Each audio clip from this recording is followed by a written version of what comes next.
반갑습니다, 여러분.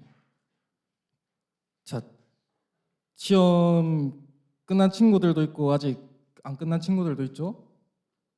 혹시 아직 시험 덜 친 친구들 손 들어줄 수 있어요? 아직 많이 덜 쳤네요, 시험을. 거의 많이 덜 쳤네요. 자, 여러분들 아무쪼록 힘내시고 오늘 또 예배 끝나고 또 재밌는 레크레이션 시간이 있으니까 우리 되게 지금 부담스러워하고 계시는데 힘내서 말씀을 한번 들어보도록 합시다. 오늘은 우리가 신명기를 마지막으로 살펴보는 시간입니다. 신명기가 총 몇 장으로 구성되어 있다고 했죠? 기억나는 친구 있나요? 3? 네? 자, 신명기 34장으로 구성되어 있다고 전도사님이 말했습니다. 신명기는 총 34장으로 구성되어 있는데 마지막 부분에 해당하는 31장에서 34장의 내용을 잠시 살펴보도록 할게요.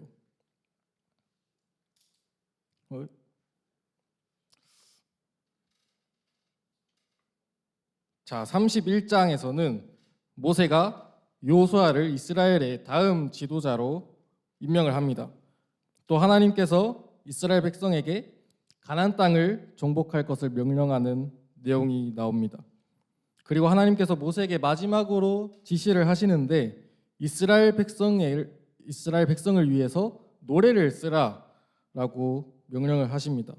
신명기 31장 19절 말씀을 우리 함께 읽어보겠습니다. 시작. 이제 이 노래를 적어서 이스라엘 백성에게 가르쳐 주어라.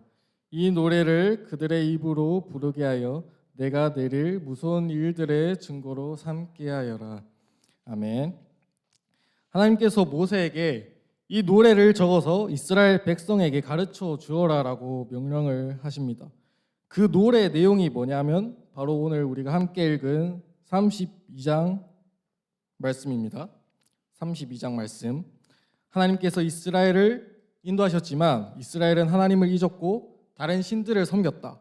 그래서 하나님께서 이스라엘을 벌하셨지만 이스라엘을 불쌍히 여기신 하나님이 결국은 다시 이스라엘을 회복시키실 것이다 라는 것이 이 노래의 내용입니다. 그렇다면 왜 하나님께서는 노래를 적어서 부르게 하라고 이렇게 명령을 하셨을까요? 이제 이스라엘 백성이 곧 가나안 땅을 정복하고 정착해서 살아가게 됩니다. 하지만 하나님께서는 이스라엘 백성이 하나님을 버리고 이방 신들을 따르면서 하나님의 말씀을 어길 것이라는 것을 알고 있었고 이스라엘을 벌하실 것이라고 말씀을 하십니다.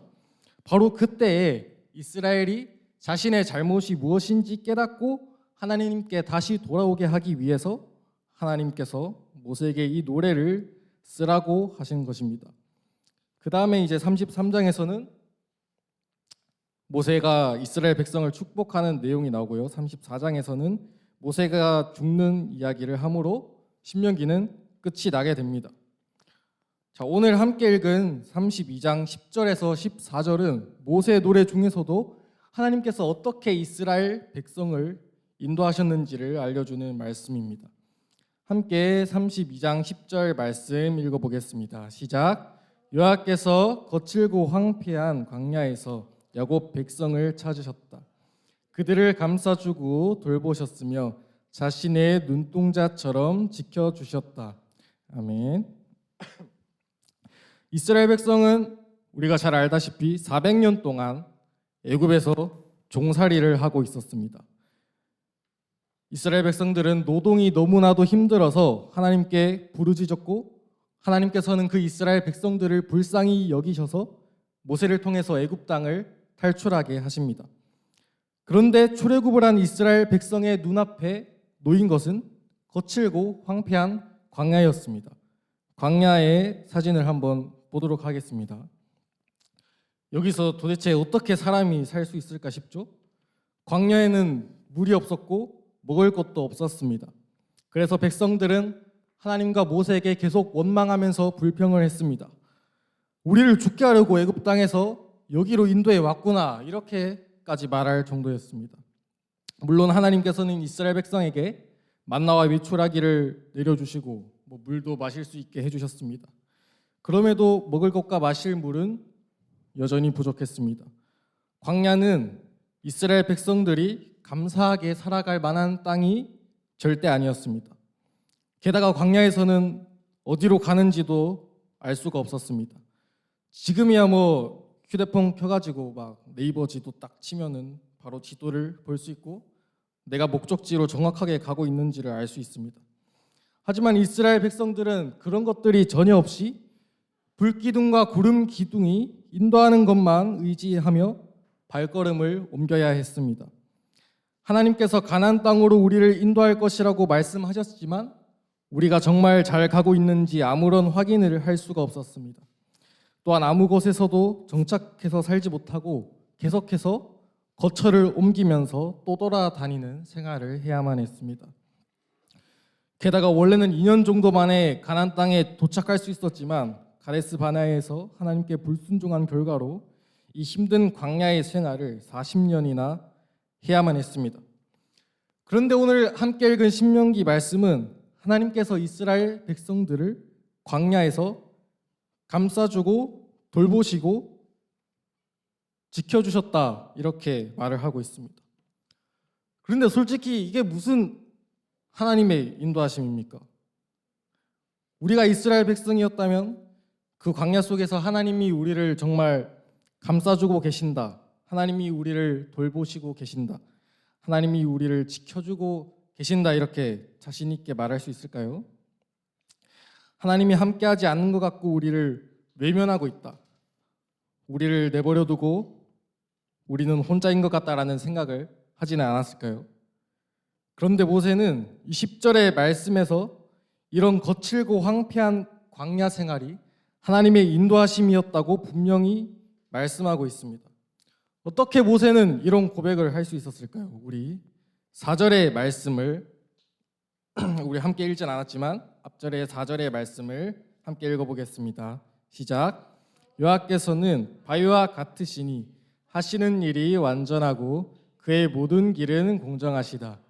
거짓이 없으시고 미쁘신 하나님이시며 공정하시고 올바른 하나님이시다. 아멘. 모세는 하나님의 일이 완전하다, 공정하다, 거짓이 없으시다라고 말하고 있습니다. 모세는 하나님에 대한 절대적인 믿음이 있었던 것입니다. 이스라엘 백성도 광야 생활 속에서 아주 힘들었겠지만 모세도 이스라엘의 지도자로서 얼마나 힘들었겠습니까, 여러분? 지도자의 자리라는 것이 쉽지가 않습니다. 조금만 잘못해도 비난의 화살을 받는 게 지도자입니다. 그런데 모세는 남녀노소 합해서 적어도 200만 명이나 되는 많은 이스라엘 백성들을 인도해야 했습니다. 그렇기에 모세는 아마 이스라엘 백성들보다는 훨씬 힘들었을 겁니다. 그런데도 모세는 하나님에 대한 그 절대적인 믿음이 있었기 때문에, 아무런 조건 없는 믿음을 가지고 있었기 때문에 하나님께서 인도하신다고 분명히 확신을 할 수 있었던 것입니다. 우리의 삶도 광야와 같습니다. 거칠고 황폐한 광야와 같은 삶을 살아갑니다. 모든 것이 풍족하면 좋겠지만 부족한 것들이 여전히 많은 삶을 살아갑니다. 또한 우리가 어디로 가고 있는지 우리도 정확히 알지를 못합니다. 우리 삶의 목적지가 어딘지도 모른 채로 내가 정말 제대로 가고 있는지 계속해서 의심을 하며 살아갑니다. 또 우리가 지금은 또 중간고사 기간을 보내고 있죠. 공부를 하면서도 무엇을 위해서 우리가 이렇게 열심히 해야 하는지, 이 현실 속에서 고달프게 살아가는 우리의 모습이 불쌍하게 생각되기도 합니다. 그 광야 같은 삶에서 여러분들은 하나님의 인도하심을 경험하고 있습니까? 아니면 나 혼자서 이 길을 걸어가는 것 같다라고 생각하지는 않나요? 광야 속에서 나 혼자인 것 같다면 모세가 가졌던 그 하나님에 대한 절대적인 믿음을 가집시다. 완전하신 하나님, 실수가 없으신 하나님이 우리의 삶을 분명히 인도하고 계신다고 확실히 믿읍시다. 그리고 오늘 하나님께서 이스라엘 백성들에게 하셨던 말씀을 기억합시다. 그들을 감싸주고 돌보셨으며 자신의 눈동자처럼 지켜주셨다. 여기에서 하나님께서 자신의 눈동자처럼 지켰다는 표현이 나옵니다. 전도사님이 아까 봉헌 기도할 때도 눈동자처럼 지켜주신 하나님이라고 했죠. 자, 눈동자처럼 하나님이 지키신다는 말이 뭐냐? 자, 사람의 눈에 모래가 들어오려고 할 때거나 아니면 이물질이 들어오려고 하면 눈이 어떻게 반응을 하죠? 눈꺼풀이 막 자동으로 이렇게 막 감게 됩니다. 눈꺼풀이 거의 자동적으로 막 감기죠. 또 눈앞으로 막 축구공이 날아온다. 주먹이 날아오면 안 되겠지만 그렇게 될 때도 무조건 반사로 눈이 감기게 됩니다. 눈을 보호하려고 자동적으로 그렇게 눈이 감기게 되는 겁니다. 자, 그러면 하나님께서 하나님 자신의 눈동자처럼 우리를 지키신다는 것이 무엇이냐면 눈동자에 조금의 위험이라도 감지가 되면 우리가 눈을 자동적으로 보호하려고 하는 것처럼 우리의 조그만 그 어려움에도 하나님이 절대로 외면하지 않으시고 즉각적으로 바로 반응을 하시고 우리를 지키시려고 한다는 것입니다. 여러분을 하나님께서는 하나님 자신의 눈동자처럼 지키고 계십니다. 그 하나님에 대한 절대적인 믿음을 가지고 여러분들의 삶을 인도하는 하나님을 믿을 수 있기를 바랍니다. 다음으로 우리 11절에서 12절의 말씀을 함께 읽어보겠습니다. 시작. 마치 독수리가 자기의 보금자리를 어지럽게 하며 자기의 새끼 위에 노풀거리며 그의 날개를 펴서 새끼를 받으며 그의 날개 위에 그것을 엎는 것 같이 여호와께서 홀로 그를 인도하셨고 그와 함께한 다른 신이 없었도다. 아멘. 자, 전도사님이 일부러 여러분 매일 성경에 있는 말씀 그대로 안 읽고 개역개정 성경으로 읽었습니다. 자, 10절에서는 하나님께서 우리를 지키시는 것을 눈동자에 비유를 했는데 11절에서는 독수리에 비유를 하고 있습니다. 자, 독수리 사진을 한번 보겠습니다. 자, 독수리 어미와 독수리 새끼의 사진입니다. 지금 어미 독수리가 먹이를 찢어서 새끼에게 먹이는 사진입니다. 자, 어미 독수리는 하나님을 상징하고 새끼 독수리는 우리들을 상징합니다. 그런데 11절 말씀을 보면 이 어미 독수리가 자기의 보금자리인 둥지를 어지럽게 한다라고 말씀을 하고 있습니다. 어미 독수리가 일부러 새끼 독수리가 있는 둥지를 뒤흔든다는 것입니다. 왜 도대체 둥지를 뒤흔드냐? 바로 새끼 독수리가 나는 법을 배우게 하기 위함입니다. 새끼 독수리는 어미 독수리가 저렇게 해서 잡아온 먹이를 주워 먹는데 언제까지나 그렇게 할 수는 없죠. 새끼 독수리도 스스로 날 줄 알아야 되고 자립을 해야 됩니다. 그렇기 때문에 언제까지 둥지에 편안하게 있을 수는 없는 것입니다. 그래서 어미 독수리는 일부러 둥지를 뒤흔들고 새끼 독수리가 둥지를 벗어나서 나는 법을 가르쳐 주려고 하는 것입니다. 자, 하지만 새끼 독수리가 처음부터 날갯짓 이렇게 한다고 해도 잘 날 수 있을 리가 없죠. 새끼 독수리가 힘겹게 날갯짓 하면서 바닥으로 추락을 하는 것 같을 때 그 새끼 독수리를 위해서 지켜보고 있던 그 어미 독수리가 어느새 그 새끼 독수리 밑으로 와서 자신의 날개를 펴고 새끼 독수리를 받고 엎는다고 말을 하는 것입니다. 이스라엘 백성은 애굽이라는 둥지에서 400년 동안이나 살고 있었습니다. 그러나 하나님께서는 그 이스라엘 백성들에게 날갯짓을 가르쳐 주기 위해서 그들을 둥지 밖으로 일부러 내쫓으셨습니다. 이스라엘 백성은 광야의 그 길을 어설픈 날갯짓으로 힘겹게 가야만 했습니다. 그러나 그 이스라엘 백성들을 하나님께서 업으시고 받쳐주셔서 이스라엘 백성이 그 광야의 길을 무사히 통과할 수 있었던 것입니다. 독수리의 둥지가 뒤흔들리는 것처럼 우리의 삶에도 고난이 따릅니다. 어미 독수리가 일부러 새끼 독수리가 있는 둥지를 뒤흔드는 것처럼 하나님께서는 우리의 삶에 고난을 허락하시기도 합니다.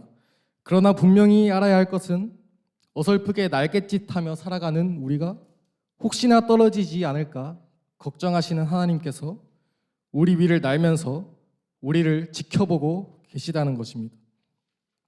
독수리는 시력이 아주 좋기로 유명한 동물이죠. 시력이 5.0이나 된다고 하는데 10km 멀리까지 있는 물체까지도 딱 인식을 할 수 있다고 합니다. 그 독수리 같은 눈으로 하나님께서 우리를 지켜보고 계십니다.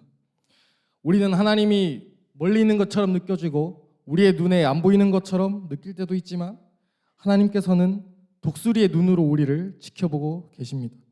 그리고 우리가 광야와 같은 그 삶에서 고난 속에서 어려움으로 힘겨워할 때, 우리가 주저앉고 싶어할 때 어느샌가 우리의 밑으로 날아오셔서 지친 우리를 하나님의 날개로 업으시고 다시 힘을 내서 살아갈 수 있게 하십니다. 광야를 통과하는 여러분의 삶을 하나님께서 독수리와 같은 눈으로 바라보고 있음을 믿으시길 바랍니다. 그리고 주저앉아 힘들어할 때 그 하나님의 날개 옆에서 다시 일어설 수 있는 여러분이 되시길 바랍니다. 자, 오늘 중요한 거 2가지 말했죠. 딱 마지막으로 우리 지금까지 기억 안 해도 됩니다. 자, 2가지만 딱 기억하면 좋겠습니다.